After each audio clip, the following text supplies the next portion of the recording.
Hello everyone, welcome back to my channel insight law. आप सबका स्वागत है इनसाइट लॉ में।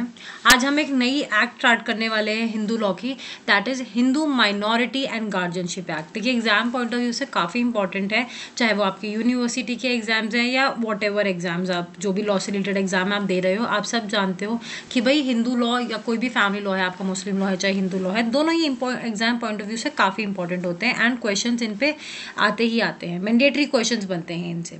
ठीक है, तो इनको सब्जेक्ट्स को छोड़ना या किसी भी टॉपिक को स्किप करके जाना सही बात नहीं बनती है। जो चीज़ें पता है आनी है एग्जाम में, उनको छोड़ने का कोई पॉइंट बनता नहीं है।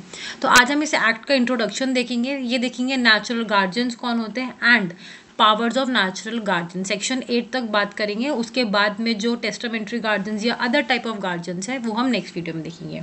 ये जो एक्ट है 1956 की 32 नंबर की एक्ट थी। हमें पता है हर बैरेक्ट में एक्ट के नाम के नीचे ये ऐसे लिखा रहता है, इसका मतलब होता है 1956 या जो भी उस पर्टिकुलर ईयर की एक्ट है, ये उस साल में जितनी भी एक्ट पास हुई थी उसमें ये 32 नंबर पर थी। ठीक है, let me just erase the larger one line. तो क्या है, 1956 की 32 नंबर की ये एक्ट थी। 25 अगस्त 1956 को जाके ये एक्ट जो है एनफोर्स हो गई थी। अब 1956 से पहले जो हमारा लॉ था, जो गार्जियंस यानी कि जो आपका केयर टेकर है, पेरेंट्स हैं या जो भी जिसके पास आपकी जिम्मेदारी है, उनके लिए क्या एक्ट थी? उनके लिए एक्ट थी the guardians and wards act 1850। ये जो एक्ट थी सेक्युलर एक्ट थी, ये मुस्लिम्स के ऊपर भी एप्लीकेबल हुआ करती थी। बट जब हमने इंडिपेंडेंस के बाद अपने हिंदू लॉ का कोडिफिकेशन करा तो वहाँ पे हमने हिंदू माइनर और उसके गार्जियनशिप से रिलेटेड जितने भी राइट्स या जितनी भी चीज़ें थी उसके लिए हमने एक सेपरेट एक्ट बना दी जिसका नाम रखा गया Hindu minority and guardianship act 1956। और ये एक्ट सिर्फ और सिर्फ हिंदूज के ऊपर एप्लीकेबल होती है और किसी रिलीजन के लोगों के ऊपर एप्लीकेबल नहीं होती है। हिंदू लॉ से रिलेटेड इंपॉर्टेंट चीज़ों की 2 या 3 वीडियोस हम ऑलरेडी अपलोड कर चुके हैं, आप वो चेक कर सकते हैं। प्लेलिस्ट का लिंक आपको नीचे डिस्क्रिप्शन बॉक्स में मिल जाएगा। एंड आगे काफ़ी सारे एग्जाम्स हैं दिसंबर में, तो उसके रिलेटेड काफ़ी सारी वीडियोज़ आने वाली हैं, सो स्टे ट्यून्ड। ठीक है, अगर आप चैनल पे न्यू हैं तो चैनल को सब्सक्राइब करना ना भूलें। हम लॉ से रिलेटेड आपकी छोटी वीडियो लाने की कोशिश करते हैं जो आपके इंपॉर्टेंट एग्जाम से रिलेटेड, वो हम सारा टॉपिक कवर कराते हैं यूट्यूब पे। अब 2 वर्ड्स हैं जिनके बीच में बड़ा क्लैश चलता है, एक होती है कस्टडी, एक होती है गार्जियनशिप। देखिए, गार्जियनशिप ना कोई देता नहीं है, जैसे स्पेशली यहाँ पे मैं बात कर रही हूँ सिर्फ पेरेंट्स की। ठीक है, वो आपके गार्जियन है बिकॉज उन्होंने आपको जन्म दिया है। ठीक है, guardianship as compared to custody एक वाइडर कॉन्सेप्ट है अपने आप में। गार्जियनशिप कोई व्यक्ति देता नहीं है, वो ऑटोमेटिकली माँ बाप के पास आ जाती है कि भाई उन्होंने जन्म दिया है। अब भाई आजकल हम बहुत देख रहे हैं इस चीज़ को कि डिवोर्स हो रहे हैं, शादी में भाई नहीं बन रही है लोगों की, बच्चे हो गए उसके बाद भी डिवोर्स हो रहे हैं। कस्टडी तब दी जाती है जब पेरेंट्स का डिवोर्स हो रहा है, दैट इज मैट्रिमोनियल रिलीफ के नाम से इसका हम जानते हैं कि भाई जब भी मैट्रिमोनी नहीं चल रही है, शादी नहीं चल रही है, उस शादी से बचने के लिए या खुश रहने के लिए एक रिलीफ दिया जाता है, तो उसमें कस्टडी दी जाती है बच्चे की। जिस भी पेरेंट को दी जाएगी भाई उसको क्या बोलते हैं, कस्टोडियन बोलते हैं। हमेशा ज़रूरी नहीं है कि हमेशा गार्जियन, हर एक गार्जियन के पास कस्टडी रहे बच्चे की। सपोज यहाँ पर मदर को कस्टडी मिल जाती है, फादर को नहीं मिलती, तो इसका मतलब ये नहीं है फादर का गार्जियन नहीं है बच्चे का, फादर हमेशा गार्जियन रहेगा बच्चे का, बट अभी फ़िलहाल में उनके पास कस्टडी नहीं है बच्चे की। तो हो सकता है गार्जियन के पास हमेशा कस्टडी ना हो बच्चे की, बट दैट डजंट मीन्स कि वो क्या है, वो गार्जियन नहीं है। ठीक है, ऐसा नहीं होगा। हमेशा गार्जियन ज़रूरी नहीं है कस्टोडियन हो, लेकिन हर कस्टोडियन गार्जियन होता है, क्योंकि जो व्यक्ति गार्जियन होता है उसी को कस्टडी दी जाती है। ठीक है, आई होप यहाँ तक ठीक होगा, क्लियर होगी बात। अगर कोई डाउट है तो आप मुझे कमेंट सेक्शन में कमेंट कर भी पूछ सकते हैं। जैसे मैंने कहा, गार्जियनशिप अपने आप में एक कॉम्प्रिहेंसिव, एक ज़्यादा वाइडर चीज़ है जो आपको ज़्यादा राइट्स देती है as compared to custody. Custody हो सकता है शॉर्ट ड्यूरेशन के लिए हो, जैसे देखा जाता है जब अगर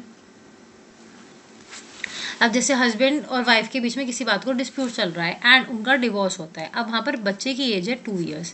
देखिए, जब बच्चा 5 साल से कम एज का रहता है ना, जब बच्चा 5 साल से कम एज का रहता है तो उस टाइम पे ये माना जाता है बच्चे को पिता से ज़्यादा माता जी की ज़रूरत है। ये माना जाता है भाई मदर की इंपॉर्टेंस ज़्यादा है, ज़्यादा ज़रूरत है as compared to the father. ठीक है, तो ये लोग क्या कहते हैं उस टाइम पे, चाहे जो भी सिचुएशन है, अगर माँ इतनी कॉम्पिटेंट है, भाई she is not a drug addict या अल्कोहलिक नहीं है, तो माँ को 99% ऑफ द टाइम्स जो है माँ को कस्टडी दे दी जाती है बच्चे की, कि भाई जब बच्चा 5 साल का होगा तो हम रिकन्सिडर करेंगे कि हमें क्या करना है क्या नहीं करना है, ठीक है।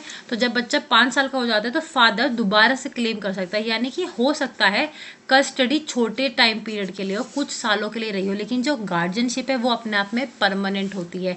माता पिता सारी जिंदगी आपके माता पिता ही रहते हैं, वो हमेशा गार्जियन बन जाते हैं आपके, चाहे आप बड़े हो चाहे छोटे हो, गार्जियन गार्जियन होते हैं हमेशा, ठीक है। तो कस्टडी क्या है, एक टेम्पररी भी हो सकता है, शॉर्ट ड्यूरेशन के लिए भी हो सकता है, where is guardian that is a larger concept, और ज़्यादा उनके लिए ज़्यादा टाइम के लिए होता है, परमानेंट इन नेचर होता है वो, ठीक है। आई होप यहाँ तक बातें ठीक होंगी। आइए आगे बढ़ के देखते हैं कौन होते हैं हमारे नेचुरल गार्जियन। जो हमारी एक्ट का सेक्शन 6 है वो नेचुरल गार्जियन का कॉन्सेप्ट जो है वो बताता है कि भाई क्या है गार्जियन, कौन होते हैं क्या नहीं होते हैं। अगर लेजिटिमेट, मैं बता दूं लेजिटिमेट का क्या मतलब होता है। लेजिटिमेट चाइल्ड आर जिनको हम आम भाषा में जायज बच्चे भी कहते हैं, ठीक है। लेजिटिमेट चाइल्ड है। अब भाई उस लेजिटिमेट चाइल्ड का जायज बच्चा, यानी कि जिस बच्चे का जन्म माता पिता की शादी के बाद हुआ है, ठीक है, वेडलॉक के बाद बच्चा पैदा हुआ बेसिकली, उसको लेजिटिमेट चाइल्ड कहा जाता है। तो इसमें जो पहला गार्जियन माना जाएगा, first guardian will be the father, ठीक है, और मदर सेकेंड गार्जियन मानी जाती है। अब भाई सपोज डिस्प्यूट हो गया, मैट्रिमोनियल रिलीफ देने की कंडीशन आ गई, तो इस टाइम पे क्या करा गया, कस्टडी क्या दी गई, माता जी को दे दी जाती है कस्टडी, जब तक बच्चा 5 साल से कम उम्र का है, क्योंकि माना जाता है 5 साल से कम उम्र के बच्चे को माँ की ज़रूरत ज़्यादा होती है as compared to the father, ठीक है। अब हम सिचुएशन देख रहे हैं जहाँ पे बच्चा क्या है, नाजायज है, इलेजिटिमेट है, जिसका जन्म तब हुआ है जब माँ बाप की शादी नहीं हो रखी थी, ठीक है, आउट ऑफ वेडलॉक, बेसिकली आम भाषा में इसे बोलते हैं आउट ऑफ वेडलॉक। ऐसी सिचुएशन में जो फर्स्ट गार्जियन बनेंगी वो मदर बनेंगी and father will be the second guardian, ठीक है। अब भाई ऐसा देखो, हमारे यहाँ पे ऐसा नहीं है कि चाइल्ड मैरिज हमने बोला है मत करो तो चाइल्ड मैरिज हमारे यहाँ नहीं होती, ऐसा तो है नहीं। बिल्कुल माइनर गर्ल की शादी होती है, चाइल्ड मैरिज होती है हमारे यहाँ आज भी। अब अगर किसी भी माइनर चाइल्ड की शादी हुई है, भाई कोई लड़की है और वो माइनर है और उसकी शादी कर दी जाती है, अगर उसका हस्बैंड मेजर है तो हस्बैंड क्या बन जाता है, गार्जियन बन जाता है उस लड़की का।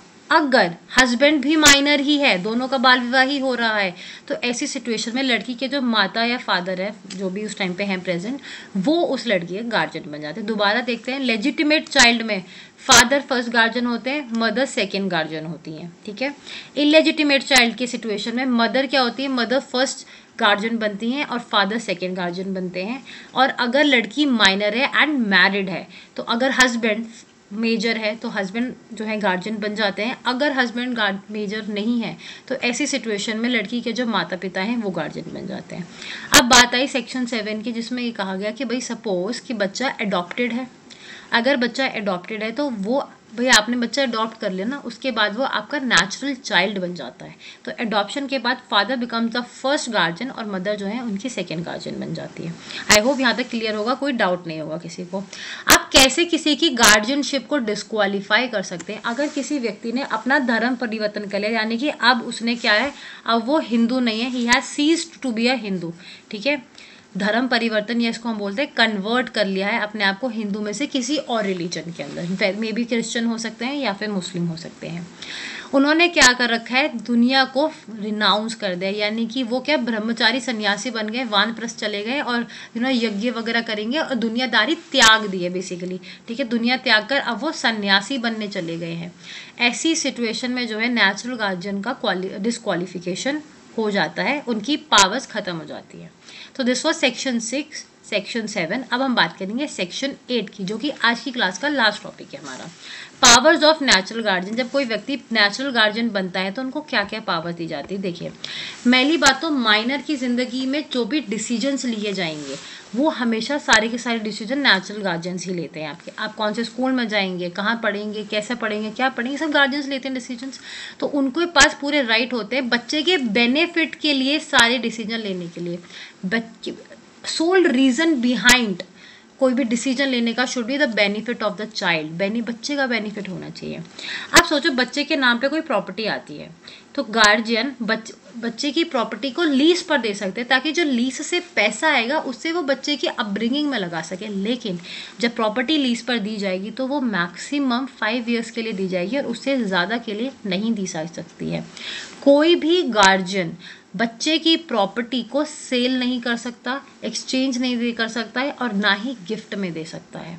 अगर उसने सपोज बच्चा आप 15 साल का हो गया या 16 साल का हो गया और ऐसी सिचुएशन आ गई है कि भाई सिचुएशन ऐसी है कि भाई देना ही पड़ेगा हमें लीज पर या रेंट पर और कोई चारा नहीं है, और अब देख रहा है भाई ये बच्चा तो 2 साल बाद हमारा 18 साल का होकर मेजर हो जाएगा, तो वो ऐसी सिचुएशन में सिर्फ और सिर्फ 2 साल के लिए वो प्रॉपर्टी है, जितना भी टाइम बचा है उसके मेजर बनने में सिर्फ उतने समय के लिए रेंट पे दे सकते हैं। अगर उससे ज़्यादा समय के लिए वो देते हैं तो वो वैलिड नहीं होगा। जिस दिन बच्चा माइनर से मेजर बन जाएगा उस दिन उसकी प्रॉपर्टी फ्रीली उसको मिल जानी चाहिए। आई होप आपको सेक्शन 8 तक समझ में आ गया होगा। अगर आप मेरे चैनल पे न्यू है तो please don't forget to like and subscribe, और अगर आपको कोई भी डाउट है तो आप मुझे कमेंट सेक्शन में पूछ सकते हैं। Thank you so much.